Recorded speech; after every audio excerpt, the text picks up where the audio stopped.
Hello, I'm Sam Prekop from the C&K. I'm Archer Prewitt from the C&K.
Whenever you see us playing like live or making that's like what we're doing at that time, sort of.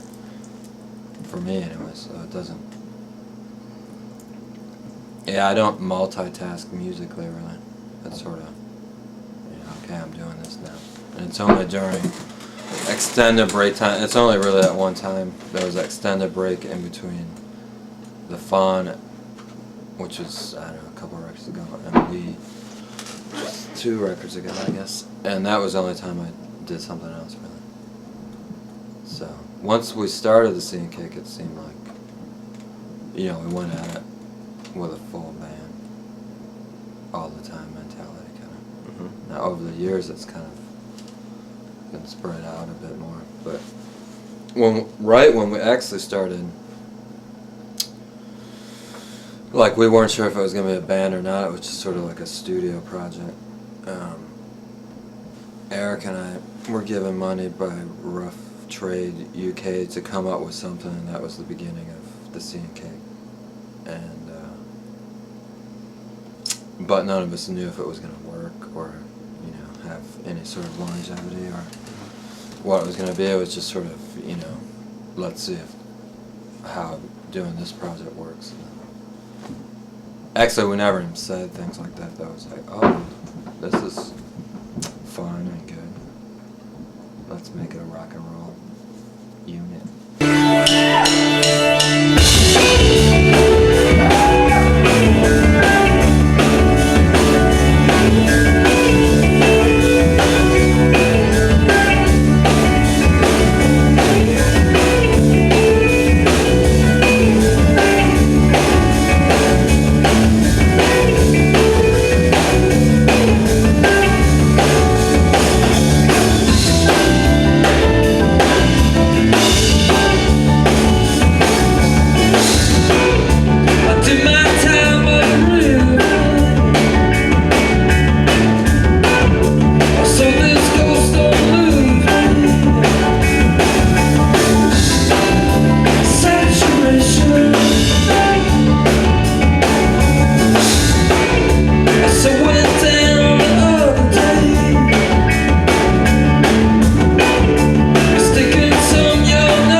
think like the passage of time changes things as far as how you see things and what you're thinking about musically or artistically, and so in that way, I mean, I don't necessarily think that the individual projects inform the Scene Cake necessarily. It's just like the people inform the music in a way. Like people might bring their own considerations and interests in what the end product of a recording should sound like, but I don't think it's necessarily brought on by working in different groups or anything like that. It's probably just a process of doing it and passage of time, you know, getting more at what you wanted to get at musically.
Have gotten more adept at omitting things that don't add to the big picture, you know, like the sound. We just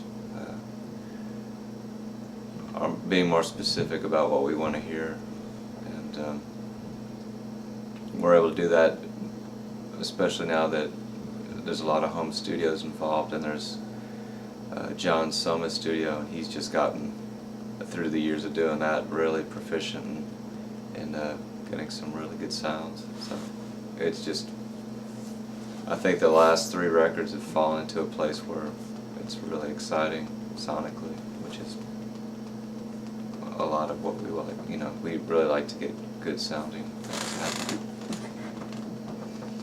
Especially doing the EP too, that freed us up in a musical way to come at like a little sliver of information and start putting on the bare minimum of flesh to the idea, see how that works. So we've become even more building on the momentum of the album, perhaps more experimental in a way. I don't really like to use that word, but I love that word. A little more open to possibilities. Just because we just finished that album, we thought, okay, it'd be good to do an EP, continue on with it. And so there's something to be said for staying in the Scene Cake band mode for more extended periods, as far as like pushing the limits of things. Don't make this up alone today. You talked about sometimes you won't belong to me. So that's true. I could be wrong. Here comes your son. No amount of time lost in because you're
somewhat. Well, it's definitely not arbitrary, but how I arrive at them is not always carefully planned. So the end result can feel, or what I hear in it, and in the music itself can be much different than what I thought maybe we were doing, which is part of the strategy in a way. It's to not overly predetermine or preconceive what you think is going to make a good record this time around. So it's sort of, and I haven't listened to the record in a while, but I always enjoy the fact that they change a lot for me each time I hear it, you know, for depending on a lot of factors, not just, yeah, it depends on my mood at the time, but also I think when I first started listening to that record, it felt a lot different to me in a good way, but also somewhat a little bit darker in tone, I guess, and direction. But you know, it's probably just because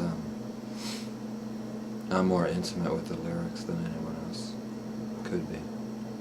So perhaps there's some underlying darker themes involved.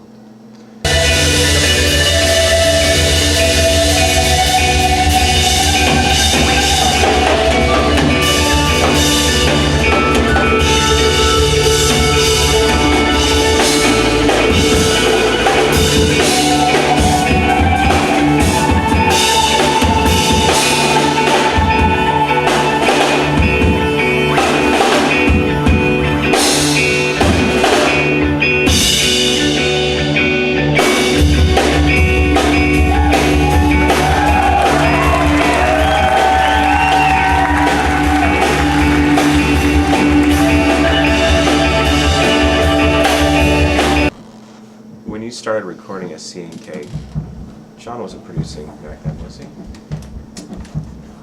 Yeah. Oh, he was producing. In a sense, I mean, it was sort of started with Brad Wood at Idful, and I think he basically did that first record. Yeah. And then after that, it was Joe. And then How is it working, you know, with things now? I mean, the Soma Studios, I've seen pictures of it, you know, on the web. It looks like fantastic. You know, it's great. What is that experience like? I mean, kind of recording Sweet. with your. It's great because is it odd? Like, does it feel sometimes like the Doctor is operating on himself because he's playing with you guys too? I mean, well, it's bizarre when he's like presses play, rotates in his chair, and starts drumming in the control room, which is actually sounds pretty great. But he's done the drums in a variety of places within the studio, acting as engineer / producer or whatever. So we've thought about it vaguely about maybe bringing another producer, but I think we enjoy the four of us working. Totally in-house. And it gets nice and intense, you know. It's just really, I think it's the way that we like to work. I mean, we could maybe do it at some point, but I don't think we're going to take too well to being sort of have ideas tossed at us. I think we like to toss ideas at each other better, you know, because we know how to shoot each other down and have fun in doing so, and getting what we want, you know, or not getting what you want, you know. In the end, you make, I think, the record seems to be more of an extension of us than some outside source. What could we do by enemy? Would I care?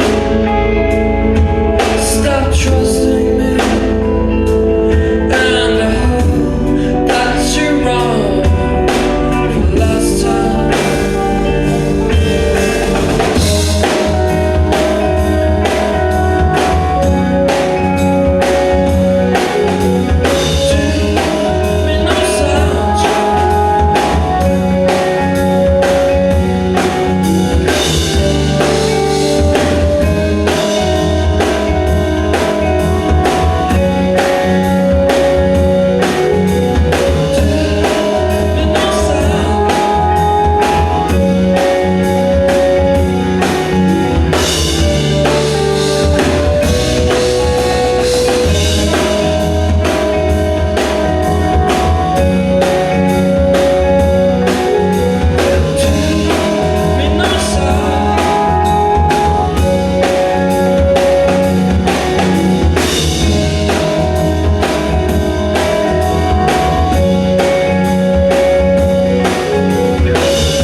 stuff that had a big, when I first started playing music, but it was sort of late. I started at late, you know, like I was 21 or 2 or something. And like the Velvet Underground was, you know, it goes through those resurgences like every 10 years, everyone listens to the Velvet Underground again. So during this time, those records were a huge influence on what I thought I could maybe play in a band. And also, those 2 Tom Waits records, Rain Dogs and Swordfish Trombone. I think at the time, the first time I sort of realized that rock or that format could incorporate this very disparate sort of ideas and influences under one, you know, or digested by one person, sort of get it out in another kind of form. So I think, and just the sort of extended and sort of experimental nature of the instrumentation and stuff within, you know, songwriter. So those records were important to, more so the band that I started in. It's carried on. Yeah. I mean, there's so many bands really, but I remember like the Velvet Underground in the fall. The fall made me feel like there was a lot of open possibility, and but there was, you know, the Clash, the Beatles. Clash is a big one. I don't know. I mean, there's bands that I thought were very inspirational, but were in this sort of unattainable gilded tower, you know, like Stevie Wonder and Marvin Gaye and things like that. There's a lot of things that blew my mind, but I didn't like think, oh, someday I'll be able to. That's going to inspire me to play like that, because I don't think, you know, that's a whole other thing. But yeah, there's a lot. You can go on all day.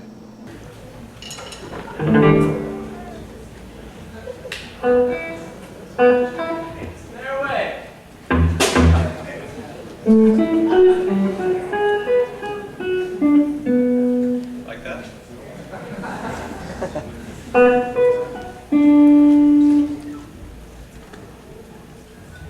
Never bothered to learn that. Huh?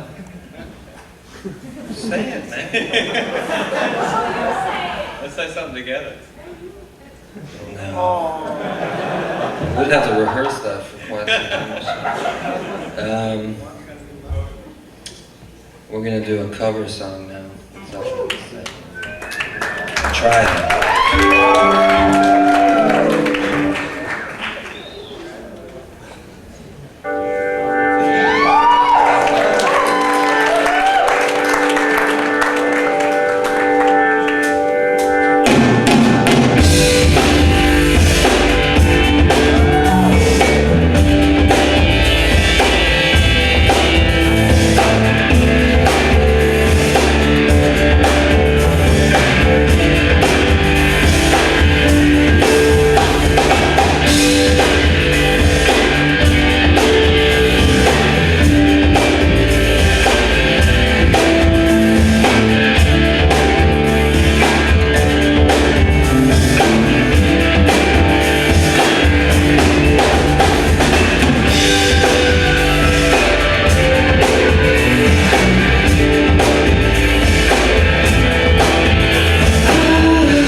having a good time.